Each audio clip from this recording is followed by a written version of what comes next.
Hey, I'm Chloe. I'm part of the Log My Care team where I take care of all things content. We're really excited in the team at the moment because we're about to launch rostering, which is a brand new add-on for us. So in this video series, I'm going to be talking to the people who have built rostering, and we're going to hear straight from them what makes our rostering add-on so incredible and so different to what's out there currently. So my first guest in this series is going to be Adam. Hello, so I'm Adam. I'm the CTO and co-founder of Log My Care. I've been with the company since the beginning.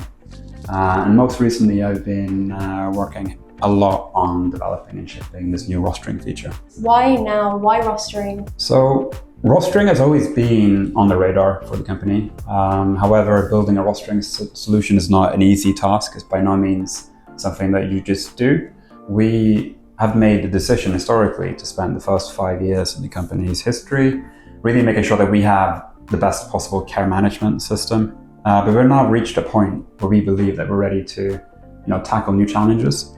So what we did last year is that we approached our investors, and they've fully backed us then going into rostering. Rostering has always been the #1 most requested feature, and you can tell that because we have several hundred providers already on the wait list. So it sounds like this has been a really well thought out process. If you're going to build a rostering system, I think you have to do it well. There's absolutely no point launching one more product and one more solution.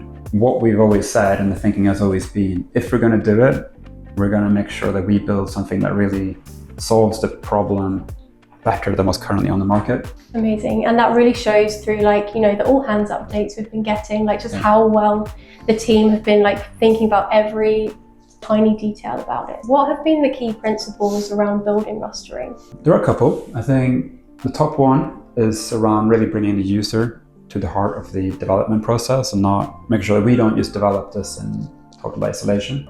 So from the get-go, we've had a rostering committee pool of about a dozen different care services that will be using the product, that have been feeding back on the original ideas.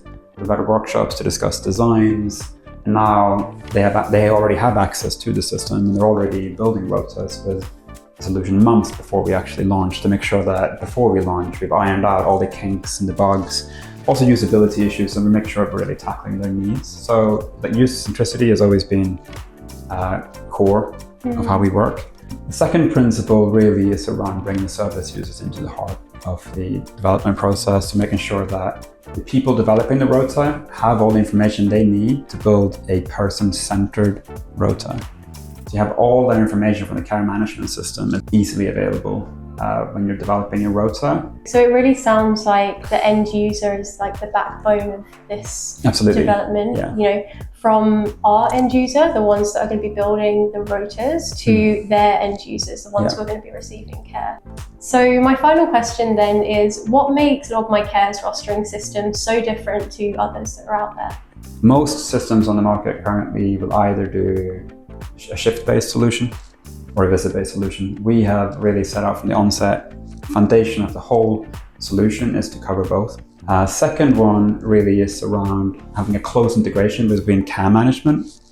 So the care management system, which contains information on people's needs, where they live, all that information that we store in the care management system really needs to be available when you develop a rota. It is essential that you know all that information about a person if you're going to care for them. So the care planning, all of that needs to feed in. And that will enable you to develop more person-centered rotas. A third thing that will make the system unique is the way that we do the matching. We put a lot of energy into making sure that we make it easy when you design your rota to match the correct carer to the correct job. So that really is bringing in all that information in the care management system, like the skills of the carers and the needs of the service user, and all this stuff like contracts and care packages and all that information. Previous shifts worked, genders, there's a huge amount of information that you can use to make sure you get the best possible match, to make it easy for a care manager to just pick the top 3 most likely persons to want to do that specific visit. And as you use the system more, it's going to learn and it's going to start recommending based on previous patterns. So we're not removing the care coordinator from the process, but we're just making their lives a little bit easier. Sounds like there's a lot of capacity for nuance there in the true needs of care.